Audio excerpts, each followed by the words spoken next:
Alô, tá ligado? Tá, né? Bom, em primeiro lugar, muito obrigado pelo convite para voltar à Conferência Fiel em Portugal.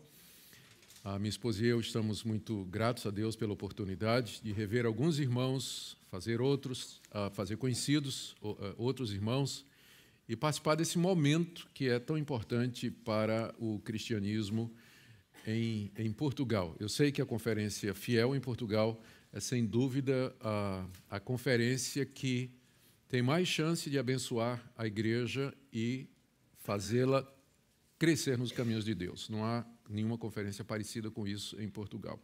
Por isso, sempre é um privilégio poder participar. Antes de eu começar a minha exposição, adivinha o título do livro que eu vou falar aqui? Eu nunca tive interesse por estudar esse assunto de apóstolos. Esse livro eu escrevi durante um tempo que eu passei nos Estados Unidos, na no seminário de Westminster, fazendo o meu pós-doutorado. Mas eu nunca pensei que um dia eu me interessaria por isso, até que um amigo meu, que era presbiteriano e que nunca teve nem interesse em ser diácono da igreja, absolutamente nada, ele, depois de umas viagens à Uganda, ele voltou apóstolo. Eu fiquei impressionado com aquilo e comecei a estudar o assunto mais de perto.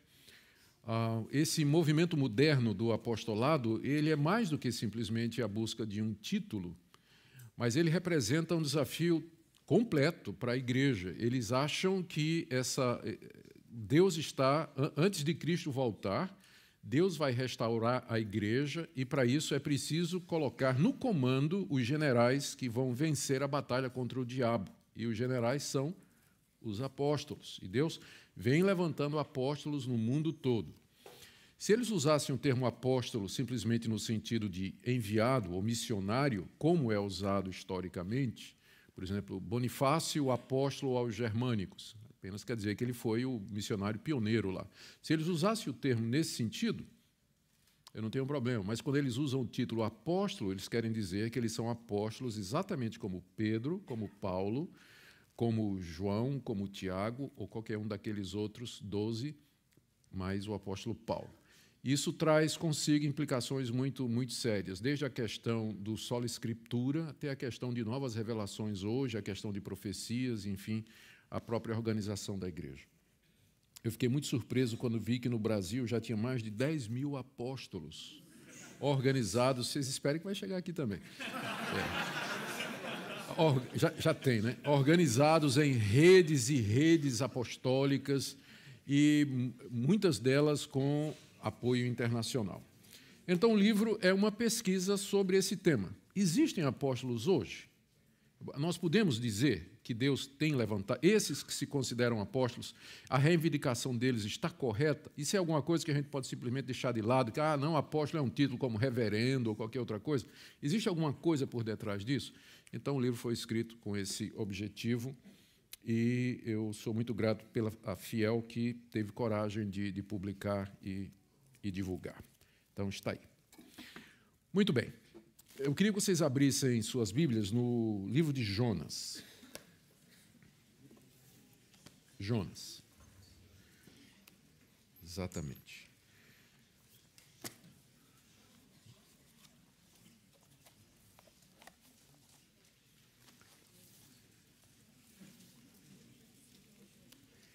Queria ler com vocês o capítulo 1.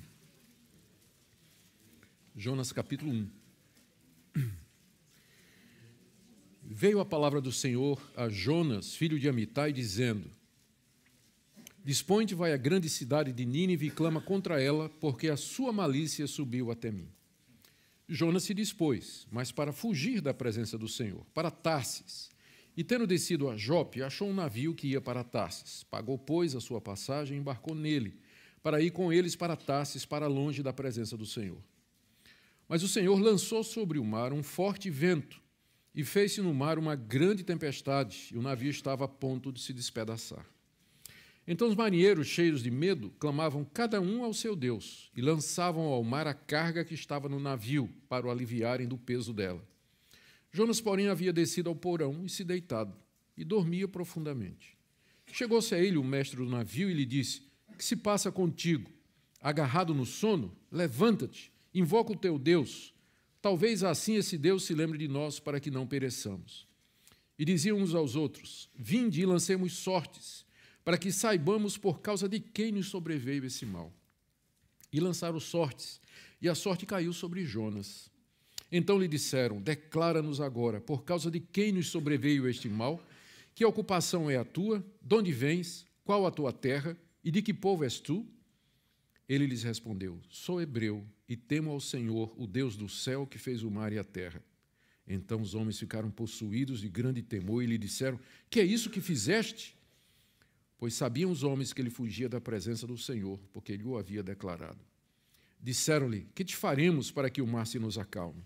Porque o mar se ia tornando cada vez mais tempestuoso. Respondeu-lhes: tomai-me e lançai-me ao mar, e o mar se aquietará, porque eu sei que por minha causa vos sobreveio essa grande tempestade. Entretanto, os homens remavam, esforçando-se por alcançar a terra, mas não podiam, porquanto o mar se ia tornando cada vez mais tempestuoso contra eles. Então clamaram ao Senhor e disseram: ah, Senhor, rogamos-te que não pereçamos por causa da vida desse homem, e não faças cair sobre nós este sangue quanto a nós inocente, porque tu, Senhor, fizeste como te aprouve. Levantaram a Jonas e o lançaram ao mar, e cessou o mar da sua fúria. Temeram, pois, estes homens em extremo ao Senhor, e ofereceram sacrifícios ao Senhor, e fizeram votos.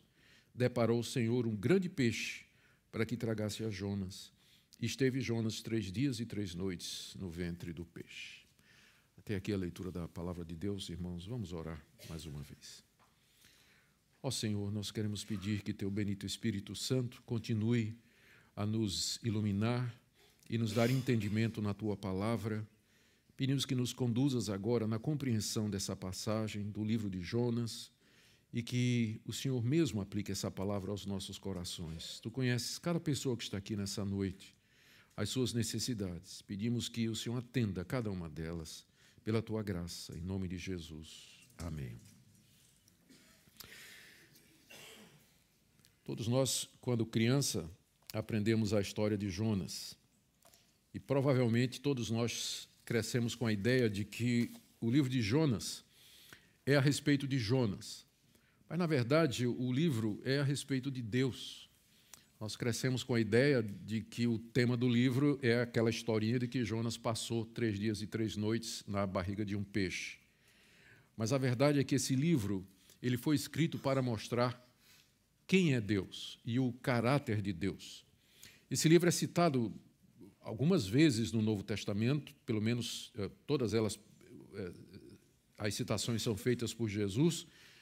Em Mateus 12, Mateus 16, Jesus menciona a história de Jonas, se refere a ela como sendo um tipo de sinal da sua ressurreição, e também o arrependimento dos ninivitas, ao final do livro, é citado por Jesus, quando ele diz que no dia do juízo os ninivitas estarão de pé, acusando e condenando os contemporâneos de Jesus que viram tantos milagres e não creram nele.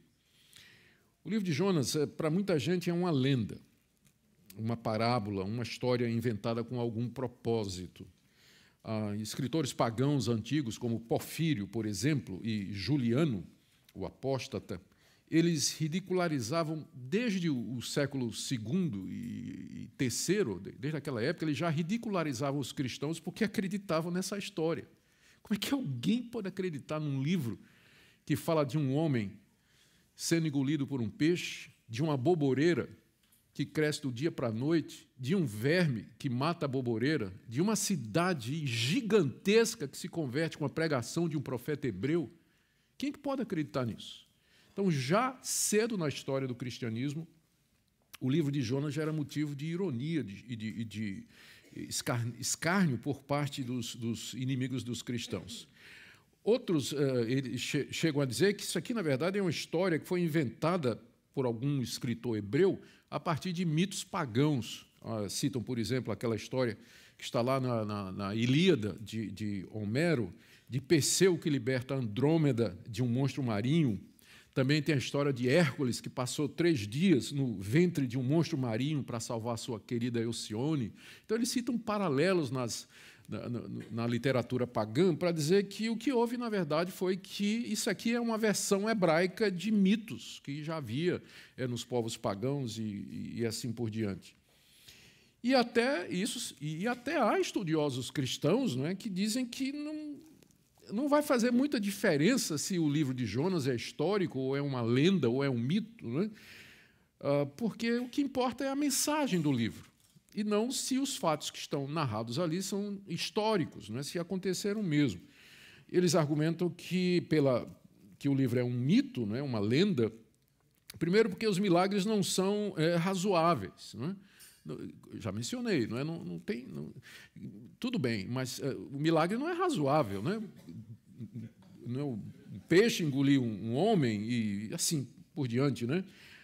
Também dizem que o capítulo 2, se você prestar atenção, ele é diferente, ele não é história, né? Os outros capítulos eles vão como uma espécie de uma narrativa, e quando chega no 2, vira um salmo, como se Jonas tivesse orado, né? É uma poesia, muda o gênero literário. O capítulo 2 destoa do restante do livro, né? Então, é óbvio que foi uma composição posterior, né? Que foi colocada aqui. E o fim é que, no final, eles dizem que não vai fazer muita diferença. Mas eu acho que faz, sim. Faz toda a diferença do mundo. Eu acho que o problema desse pessoal não é com o livro, o problema é com Deus. Porque se Deus existe, se Deus do nada criou todas as coisas, qual é o problema de fazer uma boboreira crescer da noite para o dia, de mandar um peixe engolir um homem? O problema dessas pessoas não é com o livro, isso tem que ficar claro. A raiz é a incredulidade mesmo. O problema dessas pessoas é com Deus. Porque a partir do momento que você aceita o que essa Bíblia diz a respeito de Deus, que Ele no princípio criou os céus e a terra, que Ele é o Todo-Poderoso, Ele é onipotente, Ele é onipresente, que faz todas as coisas de acordo com sua vontade. Qual é o problema que você vai ter com o livro de Jonas? Absolutamente nenhum. Então, primeiro vamos começar dizendo isso, que o problema real é aqui, ó, não é aqui. O problema real é aqui. É a falta de fé e de confiança no poder desse Deus que a Bíblia diz que criou todas as coisas. Segunda coisa, qual é o problema de Deus? Qual o problema de Jonas ter narrado a sua oração no capítulo 2 na forma de poesia?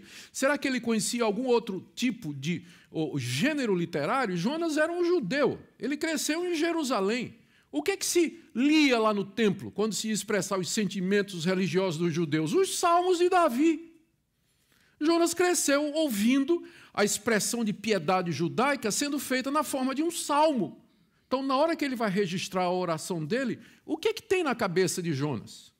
Qual o gênero literário que chegaria mais próximo, seria mais apropriado para ele expressar o sentimento dele do que realmente um salmo? O capítulo 2 é um salmo, completamente similar a vários dos salmos que nós encontramos no Saltério, né? Amanhã, quando for falar do capítulo 2, eu vou dar mais detalhes a respeito disso. Além disso, nós temos indícios no Antigo Testamento de que o Jonas foi um profeta real mesmo. Lá no segundo livro dos Reis, capítulo 14, de 23 a 25, Jonas, filho de Amitai, ele é mencionado como sendo o profeta que anunciou que a nação de Israel haveria de se livrar do jugo da Síria e expandir o seu território, o que de fato aconteceu no período de Jeroboão II, que era a época em que Jonas viveu. Então, nós temos outras fontes, além do livro, no Antigo Testamento, que atestam a historicidade do profeta. Ele existiu, de fato, embora não saibamos muita coisa a respeito dele. E sobre essa questão de que o autor do livro de Jonas, né, talvez tenha se inspirado nesses mitos, né, por que não o contrário? Por que não o contrário? Porque aqui nós vamos entrar numa discussão a respeito de datação. Existem mais documentos e fragmentos e manuscritos que comprovam a história de Jonas do que nós temos a respeito das lendas de Homero. Nós não temos nada que a gente tenha certeza que foi escrito por Homero, por exemplo, onde tem muitos desses mitos. O que você tem é a transcrição da transcrição de histórias atribuídas a ele que ninguém nem sabe se esse poeta cego de fato existiu. Então, documentalmente, eu fico muito mais com esse livro aqui documentalmente, manuscritologicamente, tem muito mais evidência do que você for pegar esses mitos pagãos. Acho que a gente não sabe nem a data correta. Então, por que não o contrário? Esses mitos pagãos podem ter se inspirado na história do profeta hebreu. Não há dificuldade nenhuma nisso. Agora, para mim, o mais importante é que a coisa não é assim, do tipo, se isso aqui não aconteceu, não vai afetar absolutamente nada. Espera aí um pouco. Quando Jesus se refere a essa história, ele se refere como sendo um fato. A ponto dele dizer, olha, assim como Jonas esteve 3 dias e 3 noites no ventre do peixe, assim também o Filho do Homem ficará no ventre da terra. Então, Jesus estabelece um paralelo entre a realidade histórica da sua morte e sepultamento por 3 dias e aquilo que ele diz que aconteceu com o profeta Jonas. Não só isso, ele diz que os ninivitas estarão no dia do juízo e se levantarão contra aquela geração a qual Jesus testemunhou e que não se converteu. E os ninivitas darão testemunho contra eles. E o que é mais? Jesus diz, aqui está quem é maior do que Jonas. Agora, pensa bem, se Jonas é um personagem fictício, essa argumentação de Jesus não faz sentido. É a mesma coisa de eu chegar aqui e dizer, eu sou mais engraçado do que o Pato Donald. Sim, né? Mas o Pato Donald não. Mas Jesus, quando ele diz, aqui está quem é maior do que Jonas, ele está estabelecendo uma comparação que só faz sentido se Jonas existiu. Então, para nós é importante, sim, tomar o livro de Jonas como sendo um livro histórico. Porque na hora que você não faz isso, vem algumas consequências que, pelo menos eu não estou disposto a aceitar. Como eu já disse, a gente não sabe muita coisa a respeito de Jonas, não é? Ele era filho de Amitai, diz, não somente aqui, mas no segundo livro dos Reis. Ele morava numa cidade chamada Gat-Hefer, está lá no segundo livro dos Reis, que fica na tribo de Zebulon, no Reino do Norte. Já disse que ele viveu no reinado do rei Jeroboão II, isso o torna um dos profetas mais antigos, ali próximo de Amós, de Oséias, mais ou menos, algum tempo depois de Eliseu. E ele viveu nessa época que ele havia profetizado de prosperidade econômica e nacional. Naquele tempo, os impérios emergentes estavam ocupados em batalhar entre si. Israel tinha sido deixado meio que de lado, não é? Quem estava surgindo no horizonte, de fato, era a Síria, e uma das capitais era Nínive, não é? Mas a Síria estava muito ocupada batalhando com o Egito e outros poderes, e Israel meio que foi deixado de lado e estava gozando de paz e prosperidade. E é quando Deus chega para Jonas e dá essa missão, não é? Jonas, curiosamente, é o único profeta do Antigo Testamento que foi enviado para pregar num país pagão. Todos os demais foram chamados por Deus para profetizar ou no Reino do Norte ou no Reino do Sul. Mas Jonas é o único que é enviado para pregar num país pagão. Jonas era um homem temente a Deus, não tem como negar isso, não é? Quando ele foi apanhado, fugindo de Deus, ele reconheceu o seu pecado diante dos marinheiros. Ele disse, não, de fato, eu temo a Deus, Ele é o Criador do mar e da terra, e eu estou fugindo dele. Ele declarou sua fé ali aos marinheiros, não é? No capítulo 2, nós vamos ver que ele orou a Deus, quando, à medida que ele se afogava, né, que ele caía, ele ora a Deus pedindo... e depois, né, no ventre do peixe, né, ele tá orando a Deus, e depois, quando ele volta para a terra, por aquele meio que Deus providenciou, ele obedece a Deus e vai pregar em Nínive. Jonas era um homem temente a Deus, mas ele lutava contra a raiva que ele sentia dos assírios e dos ninivitas.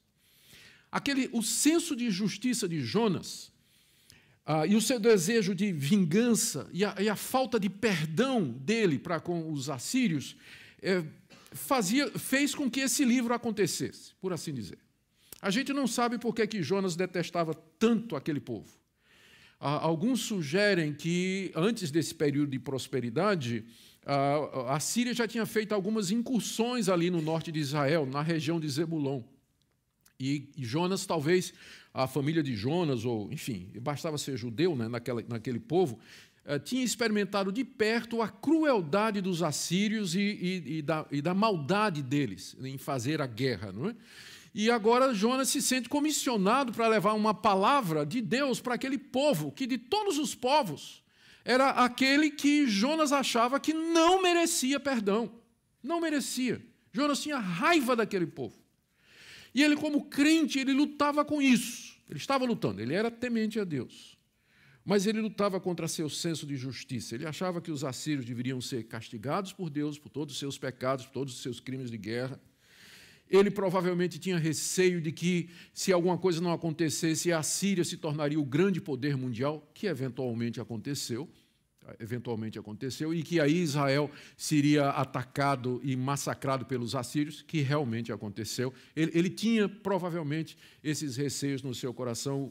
No final, o que importa é que ele lutava com isso, e isso acabou prevalecendo na sua fuga diante de Deus. Ele escreveu esse livro para contar a história dos fatos que aconteceram com ele e para registrar alguns temas centrais da sua fé em Deus. O livro, como eu disse, ele é a respeito de Deus. Embora Jonas apareça como um caráter, mas ele é uma personagem, mas ele é secundário no livro. Deus é a grande estrela do livro. Deus aparece nesse livro como sendo soberano sobre todas as coisas. Tudo obedece a Deus. Ele fez o mar e a terra, segundo a declaração de Jonas, no capítulo 1, verso 9. O vento lhe obedece, capítulo 1, verso 4. O mar lhe obedece, capítulo 1, verso 15. O peixe lhe obedece, capítulo 1, 17 e 2, 10. A planta lhe obedece, capítulo 4, de 6 a 8. O verme lhe obedece, capítulo 4, de 6 a 8. Os ninivitas lhe obedecem, capítulo 4. Só o crente não obedece. Essa é a grande ironia do livro. Só o crente não obedece a Deus. Tudo mais obedece a Deus nesse livro, menos o crente. Menos o crente. Então, o livro fala a respeito desse domínio de Deus. Deus é o Senhor. Ele aparece como sendo o Senhor de toda a criação, da providência, a quem todos devem obediência, todos devem obedecê-lo. Outro tema que é explorado aqui no livro é o amor de Deus para com todos os povos e para com toda a criação. Deus não somente é o Deus de Israel, que ama Israel, mas, inclusive, ele ama os inimigos de Israel. Ele ama os assírios, ele ama os ninivitas. Ele teve compaixão dos marinheiros, atendeu o clamor dos marinheiros, atendeu o clamor de Jonas. O livro fala a respeito da misericórdia de Deus para com todas as suas obras. Também fala da certeza do perdão de Deus quando nós nos arrependemos. Jonas clamou a Deus, Deus o ouviu. Os marinheiros clamaram a Deus, Deus ouviu. Os ninivitas clamaram a Deus, Deus ouviu. O livro de Jonas é um convite à fé e à oração. Há um Deus que é Senhor de todas as coisas, que está no controle de tudo e que ouve o clamor do seu povo e daqueles que o buscam arrependidos e contritos. É o outro tema do livro. Os marinheiros reconheceram que Deus era Deus. Jonas, no ventre do peixe, reconhece que Deus é Deus. Os ninivitas se arrependeram, se curvaram diante de Deus. É um livro que fala a respeito da necessidade de nós nos aproximarmos desse Deus em temor e tremor e arrependimento, e tendo certeza de que Ele haverá de receber o contrito. E, finalmente, esse livro é um livro, vocês notaram que ele termina, nós vamos chegar lá, no capítulo 4, ele termina sem terminar, não é? Termina com a pergunta de Deus a Jonas: será que eu não posso ter misericórdia dessa cidade? Você tem misericórdia da planta e eu não posso ter misericórdia dessa cidade? O livro, então, ele termina com essa pergunta. Será que nós vamos... Com quem nós somos mais parecidos? Com Jonas, na nossa hipocrisia. Nós amamos a planta, que nos beneficia, que nos livra do calor e nos providencia sombra, mas nós odiamos as pessoas, rejeitamos as pessoas, ou nós somos como Deus, que tem compaixão pelas pessoas e que deseja, de fato, que elas se arrependam e creiam. O livro tem esse objetivo, né? Porque ele não termina, ele termina com uma pergunta de Deus. O alvo dele é que o leitor responda. Você lê o livro e, no final, você vai ter que responder. Deus pode ter compaixão de quem Ele quer? Ou Deus só pode ter compaixão de quem eu acho que Ele pode ter compaixão? Tipo assim, Deus, olha, você pode perdoar. Essa piada só faria sentido no Brasil, viu? Deus, você pode perdoar todo mundo, menos... Não, né?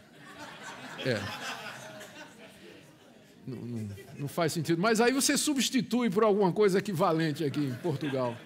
Entende? Jonas não aceitava que Deus perdoasse aquele povo.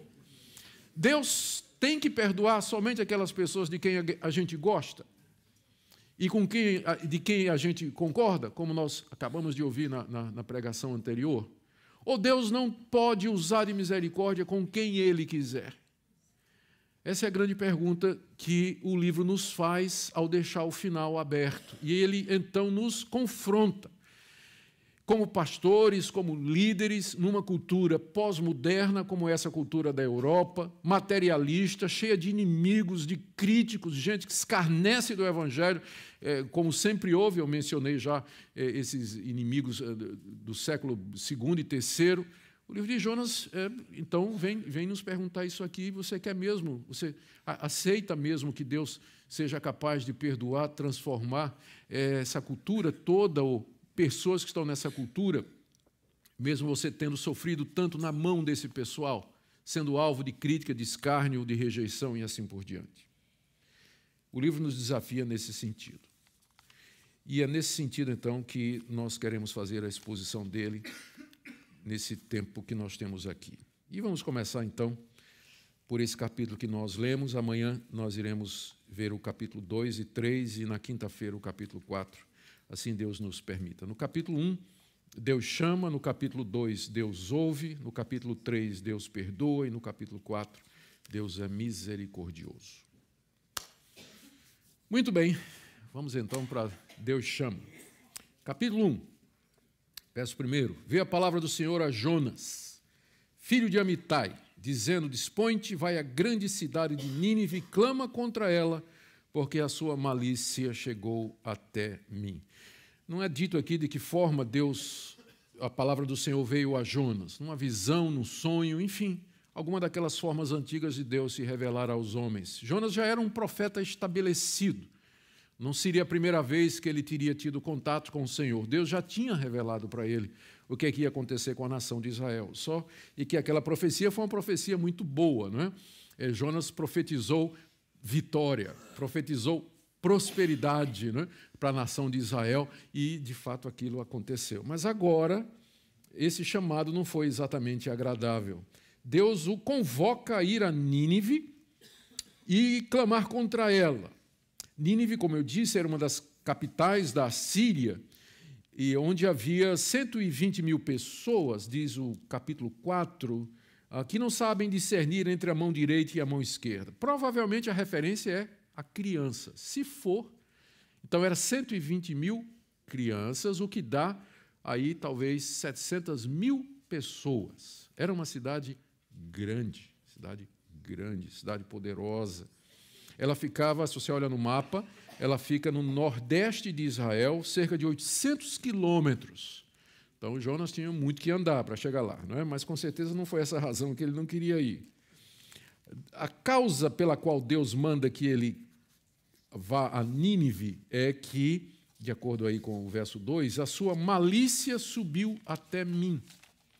A malícia subiu até mim. A gente pode perguntar, mas o que é que Deus tem a ver com esses pagãos? Deus se importa com esses pagãos? Ele não é Deus da igreja, não é Deus do seu povo, mas a verdade é que Ele é Deus de todos os povos. Ele é Senhor sobre toda a humanidade. E mesmo aqueles assírios pagãos, aqueles ninivitas cruéis, eles estavam debaixo do governo de Deus e eram responsáveis diante de Deus, mesmo que nunca ouviram o nome dele. Mas eles teriam de prestar contas a Deus pelos seus atos. Teriam de prestar contas a Deus pelos seus atos. Por isso Deus diz, olha, a malícia deles subiu até mim. Ou seja, o pecado deles me incomoda. Eu estou incomodado, Jonas, com o que esses homens estão fazendo. Então Deus ouve, Deus vê o que está acontecendo aqui na Europa, no Oriente Médio, a violência, o que aconteceu no Paquistão. Ele está vendo todas as coisas.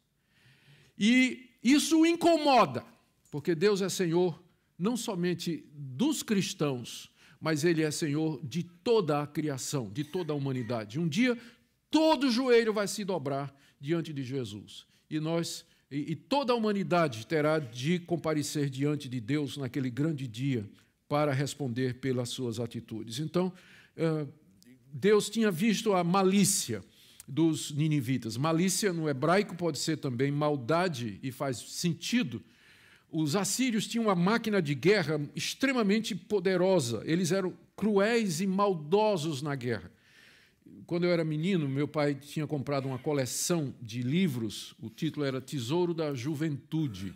Eram livros de história, de geografia, livros de poesia, enfim. Era uma enciclopédia muito completa. E eu me lembro que gostava de ler os livros de história, e uma gravura, uma imagem ficou na minha mente, que era de um guerreiro assírio com o pé no pescoço de um soldado inimigo que ele tinha derrotado no campo de batalha, e ele avançando para arrancar a língua pela raiz daquele soldado que já estava vencido no campo de guerra, para demonstrar a maldade e a crueldade dos soldados e do exército da Assíria.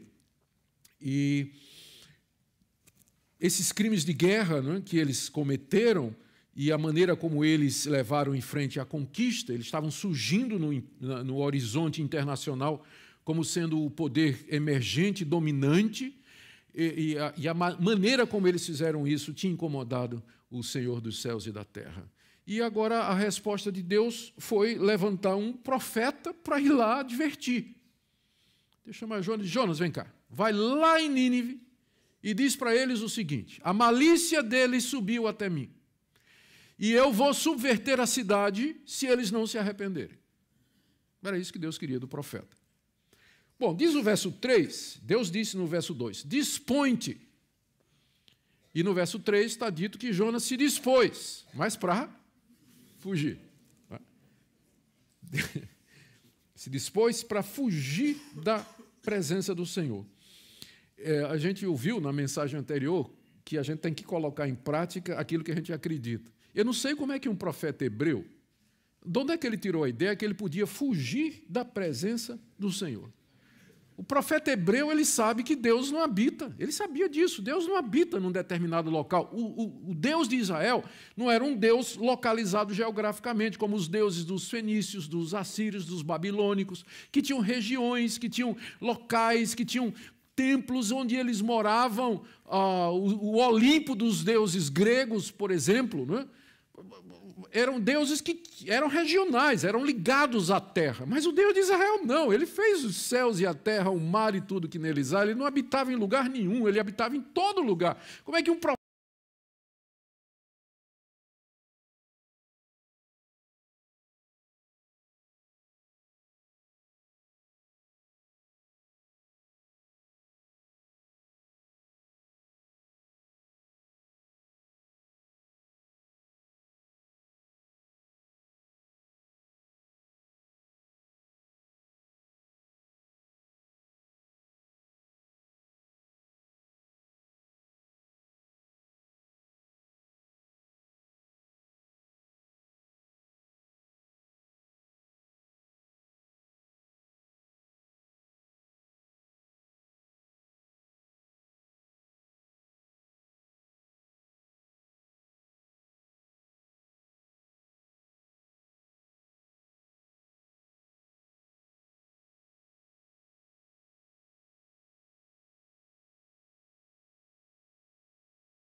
Uma vez e meia a distância. Ele paga a passagem, entra no navio e vai para Tarsis por mar. A gente pergunta como é que um homem que já tinha sido usado por Deus, tinha conhecimento de Deus, como é que ele faz uma coisa dessa, de fugir daquilo que é obviamente a vontade de Deus, a revelação de Deus para ele. E Jonas mesmo responde, está no verso 2 do capítulo 4. Quando aconteceu o que Jonas não queria, que era a conversão dos seus inimigos, Jonas não queria isso, diz o texto, verso 1, capítulo 4, que Jonas ficou irado.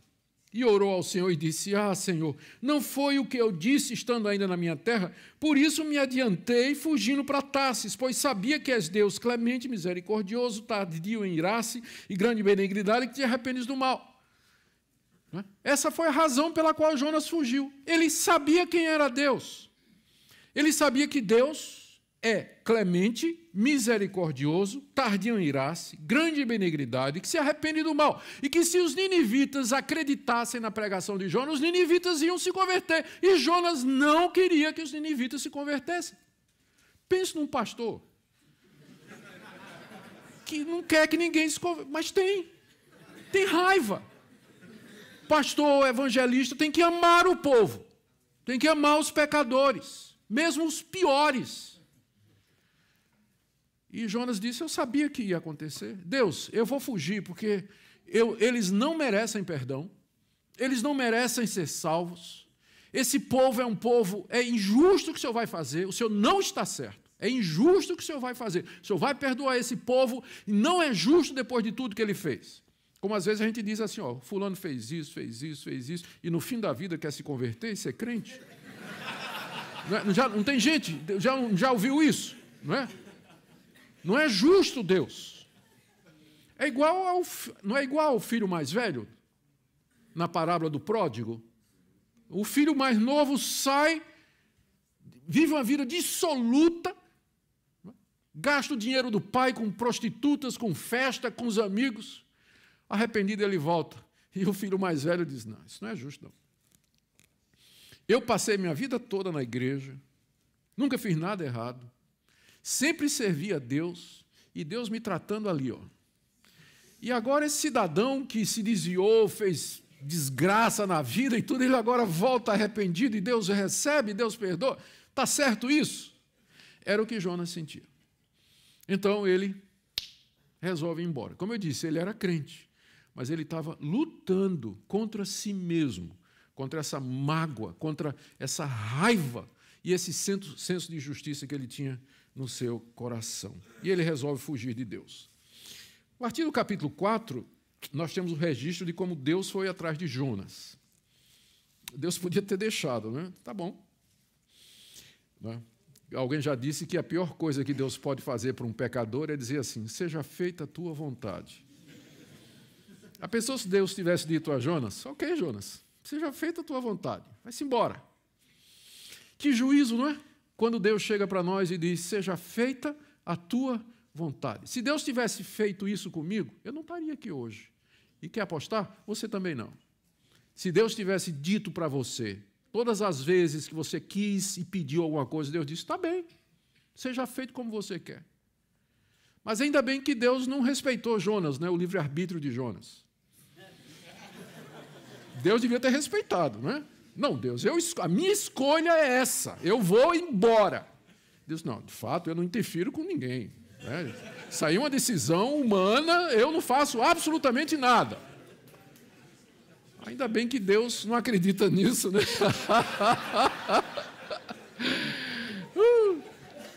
Ainda bem. Não, então ele vem atrás. Ele vem atrás de Jonas. Partir aí do verso 4. Primeiro Deus manda uma tempestade. Diz aí o verso 4 que o Senhor lançou sobre o mar um forte vento e fez-se no mar uma grande tempestade e o navio estava a ponto de se despedaçar. Jope fica um pouquinho abaixo da Fenícia. Talvez aqueles marinheiros, ou talvez aquele barco, fosse um barco fenício. Os fenícios eram os maiores navegadores e marinheiros que tinha naquela época. E esses homens tinham visto muitas tempestades, pode ter certeza disso. Mas essa era diferente. Diz o texto aqui, no verso 5, que eles estavam cheios de medo.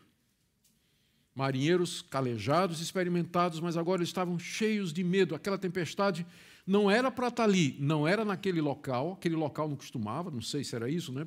Talvez não fosse o local onde costumava dar tempestade, talvez não era a época do ano, ou talvez ela apareceu do nada. Nós vamos ver mais adiante que provavelmente eles ainda não tinham se afastado muito do porto. O fato é que aquela tempestade não era normal. Tanto é que diz aqui, no verso 5, que clamavam cada um ao seu Deus. Só existe ateu enquanto o pitbull não pula cerca, né? Depois que o pitbull pula cerca, meu amigo, cada um clama a seu Deus. E era a situação aqui dos marinheiros, não é? Cada um clamava ao seu Deus. Esses homens, eles eram pagãos, então eles tinham muitos deuses. O paganismo é caracterizado por isso, pelo politeísmo. E clamavam aos seus deuses, invocavam a Deus, exatamente por isso, porque eles percebiam que por trás daquela tempestade havia alguma coisa que não era normal. Eles começaram a lançar ao mar a carga, diz aí o verso 5, para aliviar. Enquanto isso, diz aí o texto, que Jonas havia descido ao porão, se deitado e dormia profundamente. Eu não sei que processos, né, Jonas usou para aquietar a consciência dele. Mas a gente sabe que quando a gente está desobedecendo, se a gente é crente, a gente tem um peso na consciência, não é? A gente fica inquieto. Mas, às vezes, há situações em que a gente racionaliza a nossa desobediência, o nosso pecado, o nosso erro, e tranquiliza a consciência e consegue dormir profundamente. Jonas estava lá, dormindo, quando o barco estava indo a pique. No verso 6, nós vemos como Deus, então, começa o processo de identificação de Jonas como sendo responsável por tudo aquilo ali. No verso 6, lemos que o mestre do navio chega até Jonas e diz: o que se passa contigo, agarrado no sono? Levanta-te e invoca o teu Deus, talvez assim esse Deus se lembre de nós para que não pereçamos. O mestre do navio tinha começado uma reunião de oração, né, lá em cima, e está faltando alguém aqui. Está faltando alguém. Está todo mundo aqui, cada um clame ao seu Deus, porque a situação é terrível. E foi atrás do profeta que estava lá dormindo. A essa altura, eles perceberam que era necessário, de fato, identificar a causa por detrás daquilo. Diz aqui o verso 7, de que eles sentiram que algum daqueles deuses estava furioso com alguém no navio.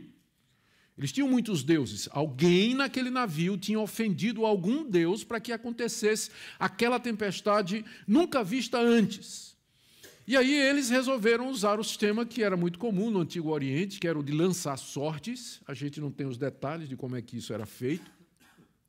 Para descobrir, na expectativa de que o Deus que estava irado revelasse aquela pessoa que tinha incorrido no seu furor, para que aquela pessoa fosse castigada. Os judeus também acreditavam que Deus agia dessa maneira, através do lançamento de sortes. O lançar sortes aparece várias vezes no Antigo Testamento como sendo um meio pelo qual Deus revelava a sua vontade em determinadas situações. A ideia dos hebreus é que Deus tem o controle de todas as coisas, inclusive do lançar de sortes, e que Ele pode usar qualquer um desses métodos para mostrar a vontade dEle, pelo menos assim era no Antigo Testamento. No Novo Testamento você já não encontra mais esse método a partir de Pentecostes como sendo um método que é usado por Deus para revelar a sua vontade, mas no Antigo Testamento era assim. Então eles resolvem fazer isso. E diz aqui o texto que eles lançaram sortes e a sorte caiu sobre quem? Jonas. Exatamente sobre Jonas. Então, lhe disseram, verso 8, fizeram pergunta completa, né? Declara-nos agora, por causa de quem nos sobreveio esse mal, que ocupação é a tua, de onde vens, qual é a tua terra e de que povo és tu. E Jonas, então, ali naquele momento, ele percebe que ele foi apanhado. Ele percebe que não adianta fugir de Deus. Não adianta. Não adianta. E que Deus estava atrás dele, por trás de todas aquelas coisas. E ele declara no verso 9, e essa é uma confissão, uma declaração sincera: eu sou hebreu, temo ao Senhor, Deus do céu, que fez o mar e a terra. E aqui os marinheiros disseram: como é isso aí? Não, eu temo ao Senhor que fez o mar e a terra. E todas as outras declarações da Bíblia, quando fala sobre Deus como Criador, diz assim: Ele é o Criador dos céus, da terra e do mar. Mas Jonas começou dizendo: eu temo Deus que fez o mar. E os marinheiros: hã? E você quer escapar desse Deus fugindo pelo mar?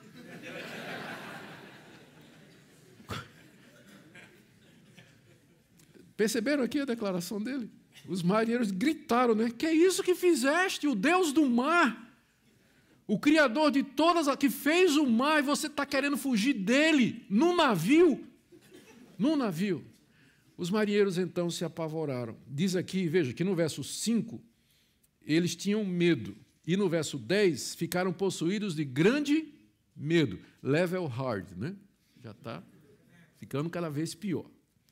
E aí, então, eles perguntaram, Jonas tinha declarado no verso 10, né, de que ele tinha fugido da presença do Senhor, e os homens perguntaram, o que é que nós faremos para que o mar se nos acalme? Porque enquanto eles estavam fazendo isso, a tempestade estava ficando cada vez pior, cada vez pior. Eles estavam agindo de acordo com o que acreditavam.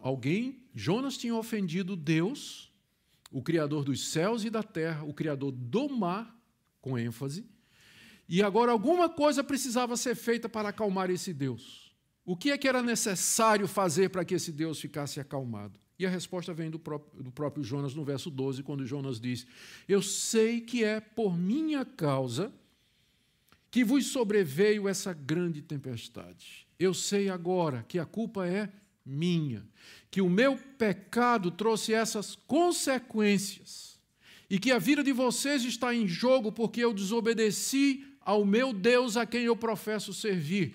Então, esse Deus está atrás de mim e eu sei que ele me quer morto, ele está irado comigo. Essa é a visão de Jonas. Por isso que ele disse, me joga no mar. Por que vocês acham que Jonas pediu para ser jogado no mar? Ele sabia que tinha um peixe lá esperando ele? Claro que não.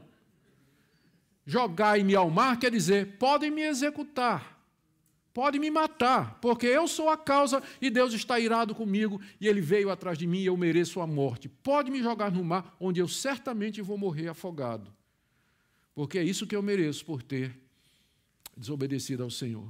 Gente, você tem aqui um exemplo do que é uma confissão verdadeira. Eu sei que vocês, como pastores, estão acostumados a ouvir confissões, não é? E eu sei que eu sempre desconfio quando alguém está dizendo, alguém apanhado no pecado, né, confessa o pecado e diz assim, pastor, de fato, eu errei, mas... Na hora que entra o mas, você nota que aqui Jonas não está dizendo isso, não. Ele disse, a culpa é minha, mas né, eu fiz isso porque os ninivitas são gente ruim e eu não quero que eles se convertam. Não, a culpa é minha, mas Deus me pediu uma coisa impossível. Não tem mas aqui. O que identifica o que Jonas assumiu sinceramente, plenamente, a responsabilidade pelos seus atos. Ele assumiu o que ele havia feito. Como Deus quer de fato que nós todos façamos quando nós somos apanhados fazendo aquilo que ele não deseja. O verso 13 mostra que aqueles homens eram extremamente misericordiosos, porque diz que, mesmo que depois Jonas pronunciou a própria sentença, eles ainda estavam remando para ver se alcançava a terra, o que mostra que eles não estavam tão longe assim do porto. Talvez desse até para ver entre as ondas e a chuva e a ventania, talvez ainda desse para ver lá o porto de Jope, a torrezinha lá do ponto de Jope. Disse, não vamos jogar esse homem, não vamos matar esse homem, não. Vamos remar, vamos tentar alguma coisa. Mas Deus não... Né? Mais uma vez, Deus não respeitou a vontade deles, porque quanto mais eles remavam, mais o mar ficava tempestuoso. Mais o mar se levantava, até que finalmente, no verso 14, e aqui eles já chamam Deus pelo seu nome, né, que é o nome que Jonas deu no verso 9, eu sou hebreu e temo a Yahweh, o Deus do céu que fez o mar e a terra. Aqui os homens, então, os marinheiros, já dizem, Yahweh, rogamos-te que não pereçamos por causa da vida desse homem. Ele é inocente, quer dizer, ele não nos fez nenhum mal. Nós vamos executá-lo, mas não nos tenha por culpados. Esses homens mostraram uma misericórdia para com Jonas, que deveria ter mudado o coração de Jonas com relação à misericórdia que ele deveria ter dos ninivitas. É isso que vai tornar o livro de Jonas, tem esse twist, não é? Dessa hipocrisia do crente, não é? Essa dificuldade que esse crente tem em conviver com aquilo que ele acredita e a experiência de misericórdia que ele recebeu. Ele não vai ter com os ninivitas a mesma misericórdia que esses marinheiros tiveram com ele quando tentaram salvá-lo remando, não é? Até que finalmente não teve jeito. E levantaram Jonas, verso 15, e lançaram Jonas ao mar. E na mesma hora, parecia um espelho o mar, né? Calmaria. O vento parou, as ondas se acalmaram e o navio seguiu. Diz aí o verso 16 que esses homens temeram em excesso a Yahweh e ofereceram sacrifícios ao Senhor, provavelmente não no navio, mas quando chegaram em terra, e fizeram votos a Deus. Eles eram politeístas. Pode ser que eles apenas acrescentaram Yahweh, o Deus hebreu, aos demais deuses que eles já serviam. No politeísmo isso era fácil, porque os deuses não eram exclusivos, do tipo assim, Baal não requeria exclusividade. Baal aceitava que o seu adorador adorasse Nebo, Renfã, Astarote, qualquer um, Milcom, qualquer um daqueles deuses que faziam parte do panteão do paganismo. O único Deus naquela época que requeria exclusividade era Yahweh. Você não podia servir a Deus, esse Deus, e servir a outro. Ele requeria exclusividade, a ponto de que a prova da conversão no Antigo Testamento era você se tornar monoteísta. Sair do politeísmo e você se tornar monoteísta. Monoteísta. É claro que no Novo Testamento a divindade monoteísta ela é mais bem definida como triuna. É aquele Deus que é Pai, Filho e Espírito Santo. Mas no Antigo Testamento a ênfase é mais nesse ponto. Ele é o Deus, não há outro além dele. Eu não sei se os marinheiros se tornaram monoteístas e se adoraram somente a Yahweh, mas uma coisa é certa, eles reconheceram que o Deus dos hebreus era Deus verdadeiro. Eles viram o que aconteceu na tempestade e como ela cessou na hora que Jonas foi lançado no mar. Deus teve misericórdia de Jonas e de quebra no caminho ainda salvou aqueles marinheiros, não é? Verso 17, deparou-se em um grande peixe para que tragasse a Jonas. Esteve Jonas 3 dias e 3 noites no ventre do peixe. A gente está acostumado a pensar de que o castigo de Jonas foi ficar 3 dias e 3 noites no ventre do peixe. Na verdade, aquilo foi a salvação de Jonas. Ele foi jogado no mar para morrer. Ele estava afundando. Afundando, afundando, afundando. E, de repente, um peixe, que a gente não sabe que tipo de criatura é, pode ser uma baleia cachalote, ou um tubarão-baleia, ou qualquer outra criatura que o soberano Deus Todo-Poderoso poderia ter preparado, mas o fato é que esse peixe veio para salvar Jonas da sua morte certa. Não é o castigo dele, mas a sua salvação. Deus fala ao peixe, Deus prepara o peixe vem na hora certa, no momento certo, e Jonas, então, é tragado, e, é claro, um milagre é necessário aqui para que ele passasse 3 dias e 3 noites no ventre daquele peixe. Queridos, o que é que nós aprendemos aqui? Primeiro, que nosso Deus, Ele é Senhor de toda a criação. Já dissemos isso e queremos repetir aqui. Ele vê o pecado dos pagãos, Ele requer que os pagãos se arrependam, Ele vê o pecado do crente, Ele quer que o crente se arrependa, porque Ele é Deus. Ele tem poder, domínio e autoridade sobre toda a sua criação. E quem é que pode dizer a Ele, por que fazes isso? Esse livro se destaca no Antigo Testamento porque ele enfatiza essa soberania de Deus sobre todas as coisas. Ele é o Deus que controla as circunstâncias, desde uma tempestade na hora certa, até os dados jogados no navio apontarem para Jonas, se é que eram dados. Ele controla tudo. Não existe nada que fuja ao seu controle. Nada que fuja ao seu controle. Você pode me perguntar sobre as questões, nós sabemos as questões oficiais, não é? Toda vez que a gente fala sobre soberania de Deus, tem a lista das perguntas oficiais. Mas e o pecado? E o livre-arbítrio? A responsabilidade humana e tudo mais? Aquela listinha que todos nós já conhecemos. Não importa que resposta a gente vá dar para essa lista, continua sendo verdade que a Bíblia ensina do começo ao fim a soberania absoluta de Deus. Eu posso não saber relacionar essa soberania com aquela lista de perguntas que as pessoas têm. Pode ser que eu não tenha uma resposta lógica para tudo isso, mas isso não significa que eu posso negar o ensino claro da Bíblia. Ele manda a tempestade na hora certa, ele não respeita Jonas, vai atrás de Jonas, ele controla o jogar da sorte, depara um peixe, tudo está na mão dele. E não tem nenhuma outra doutrina na Bíblia que, por mais contraditória que pareça, possa anular essa. A gente pode apenas dizer, olha, eu não entendo direito como é que a gente harmoniza isso, mas eu não posso negar a soberania de Deus sobre as circunstâncias, a história, os fatos e tudo o que acontece. Eu não tenho como negar isso. Não tenho como negar. Apesar de que esse livro é um livro que também mostra que nós respondemos diante de Deus. Deus é soberano, mas os ninivitas têm que responder pela sua violência. Deus é soberano, mas Jonas tem que responder pelas suas escolhas e pelas suas decisões. Essas coisas se harmonizam, às vezes, de uma forma que a gente não compreende. Esse é o primeiro ponto. Deus é Senhor de toda a criação. O segundo é que Ele tem compaixão dos homens. Ele tem compaixão dos homens. Ele teve dos ninivitas quando mandou Jonas pregar. Ele teve dos marinheiros quando os poupou. Teve de Jonas quando manda um peixe sustentá-lo por 3 dias e 3 noites no fundo do mar. Esse é o nosso Deus. Terceiro, Deus usa pessoas para anunciar a sua mensagem, apesar da sua soberana autoridade sobre tudo. Ele é o Deus que governa através de meios, de causas secundárias. Entre elas está o seu ministério e o meu.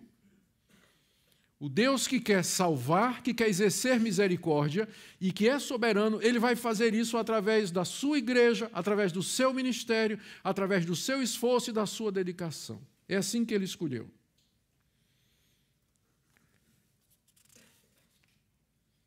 Deixe-me trazer algumas aplicações, que eu tenho 4 minutos. O que é que eu poderia dizer aqui para nós? Estou pensando aqui na situação de vocês aqui na Europa, nas dificuldades que vocês encontram para pregar o Evangelho aqui em outros países. Eu sei que tem pessoas que estão vindo de outros lugares também. Diria, em primeiro lugar, descanse o seu coração. Deus está no controle de todas as coisas. Ele sempre esteve. E tudo o que Ele faz é para seu bem. Jonas não viu isso na hora. Eu tenho certeza que ele não viu isso na hora.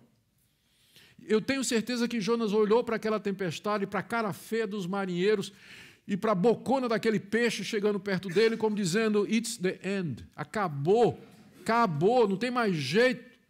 Tudo aquilo era a salvação de Deus. A palavra de Deus nos diz que todas as coisas cooperam para o bem daqueles que o amam. E o bem aí não é saúde, segurança financeira, uma igreja lotada, gente se convertendo.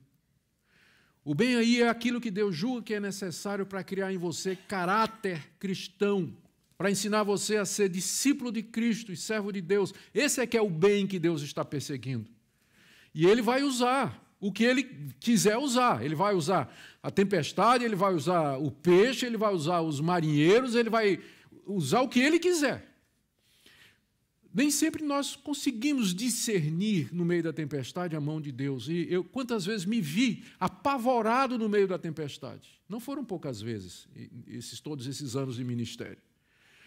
Mas o que nos deve consolar e aquietar o nosso coração é que Ele continua no controle. Ele está no controle de todas as coisas e que Ele é misericordioso. Segunda aplicação prática que nós podemos trazer aqui é que, nesse caso, a melhor coisa que você tem que fazer é parar de fugir de Deus. Eu não sei onde você está, não sei se você está em Jerusalém ainda, antes de fugir, planejando fugir, se você já está em Jope, pagando a passagem, ou se você já está no meio do mar a caminho de Tarsis ou lá em Tarsis, mas uma coisa eu sei, a melhor coisa que você pode fazer na sua vida é parar de fugir. E quando eu falo parar de fugir, não é do tipo assim, Deus me chamou para ser pastor, mas eu quero ser motorista de táxi. Eu não quero ser pastor. Não é isso. Fugir de Deus aqui é você saber o que é certo que você tem que fazer. Você sabe qual é a vontade de Deus e você está procrastinando, como Jonas enganando sua consciência e tentando dormir profundamente e o pau quebrando lá fora. E você faz de conta, isso aí não é comigo. Isso não é comigo, eu não tenho nada a ver com isso. Então, eu penso que essa é uma lição que todos nós temos que aprender, a dizer como Jonas, eu sei que por minha culpa meu casamento não está dando certo. Eu sei que por minha culpa talvez o trabalho não esteja prosseguindo como deveria ser. Eu sei que por minha culpa essa pessoa está magoada comigo.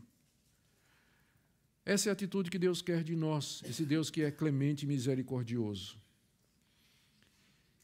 E a minha oração final é que Ele nos ensine a viver as dificuldades e os desafios do ministério, tendo em mente quem Ele é.